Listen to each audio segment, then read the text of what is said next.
Hello, everyone. My name is Ro Mendoza, presenting here today my sociometeorology on essay project on how culture and socialization have shaped my identity throughout my life. Now, over the term, I have realized that my lived experiences connect deeply to the concepts we studied, more specifically culture and socialization, and I decided to showcase it through a collage slash art piece, which shows a visual representation of my two distinct split lives. One as deeply rooted in my family and Filipino Canadian culture, and the other as an athlete, where performance and winning are more emphasized. Now, my project will highlight these similarities and differences between these two identities through the use of my symbols, images, and phrases. And this project has helped me understand not only how these identities were formed, but how they continue to influence who I am today. Now, to begin, culture is defined as shared beliefs, values, and practices that people learn and pass on through social interaction. So, before sports ever came into my life, all I knew was my Filipino Canadian heritage.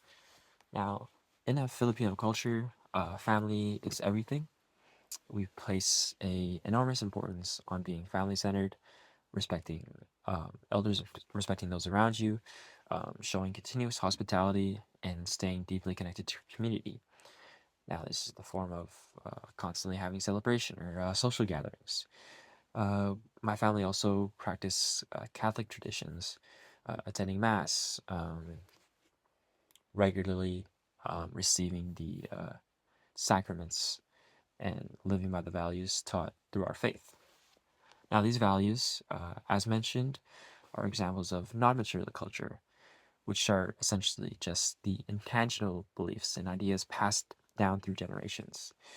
They were also a part of my primary socialization, where my family um, were the first and most influential agents in shaping who I am and who I initially was. Now, up until grade school, the end of grade school, this was all I knew. Um, but that all changed when I discovered basketball. Now, being an athlete, it introduced me to a completely different culture, one built upon performance, competitiveness, grit, and toughness, and how in sports, winning and constantly trying to winning is the norm, and failing to do so results in negative consequences, such as punishment or being benched or not being able to play, thereby affecting your overall confidence. Um, I was also named captain on many teams, meaning I was the leader and had to show by example to my teammates. Now, this wasn't just because of my skill, but it was also a result of my values that I learned from my Filipino culture and my family carrying over, such as hard work, discipline, and respect. Now, these experiences learned in basketball reflect my secondary socialization, where my coaches, teammates, and peers taught me new standards and values to abide by that may have differed from my family's teachings, such as you can see on the right, um, no grit, no glory, um, emphasizing individualism and a toughness and suppressing emotions when, on the opposite, we were more inclined to kind of open up and not really suppress our emotions when it comes to our loved ones. Now, more with basketball, my daily routine in being a leader and having to remain in shape and perform at my best. This required an extremely demanding schedule, such as early morning workouts, late night practices, um, rigorous strength training, and hours spent studying game film. Now, these commitments ultimately required sacrifice, and pulling me away from my family gatherings and celebrations and downtime from my family and from what originally taught me who I was in the first place. Now, because of this, my teammates eventually became more like family and they became more like brothers to me, forming what Ashley describes as a subculture and a smaller culture group with its own norms, identity within a larger society. Now, as I became more immersed in the subculture, I experienced what is known as the looking glass self theory, where the idea that we form our self concept based on how we think others perceive us. Now, I started to see myself through the eyes of my teammates and coaches, needing to impress them, needing to be more like them to get them to like me.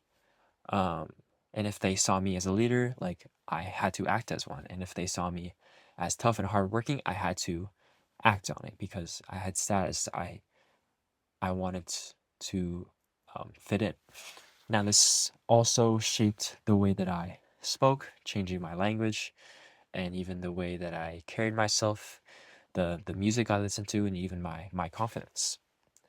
Now, balancing these two identities, they created very clear sociological challenges. Now, if you look at the top, I have outlined role conflict, role strain, dramaturgy, and impression management.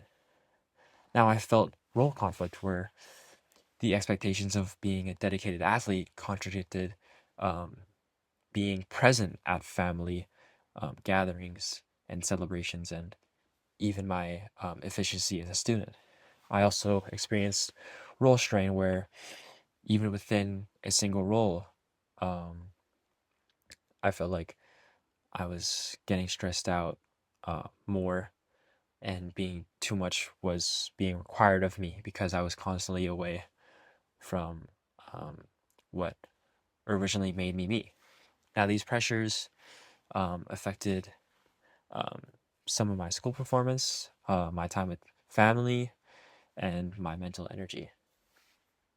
The concept of impression management became so real in my life because it felt as if um, I was truly an actor switching between stages. When I would change my behavior with my family, I would act totally different than how I would with my teammates. This again reflects the looking glass self theory, where I was performing versions of myself that I believe each group expected. But despite all the negative experiences that I was dealing with, it made me reflect on how these are absolutely necessary for who I am and what kind of person I turned into today. Because now that basketball and competitive sports is over, that doesn't mean that I still don't deal with role strain and role conflict and impression management because when one door closes, another one opens. Because as a university student and someone with a part time job, these experiences have helped me um, combat similar experiences that I face today and will continue to face as I tread along with life. To end off, um, project has helped me realize and understand that identity is not essentially fixed. It continuously evolves as I move or someone moves through different cultures, groups, and experiences, and that my two previous identities don't compete. They coexist, they influence one another, and together form the person I am today and who I am becoming.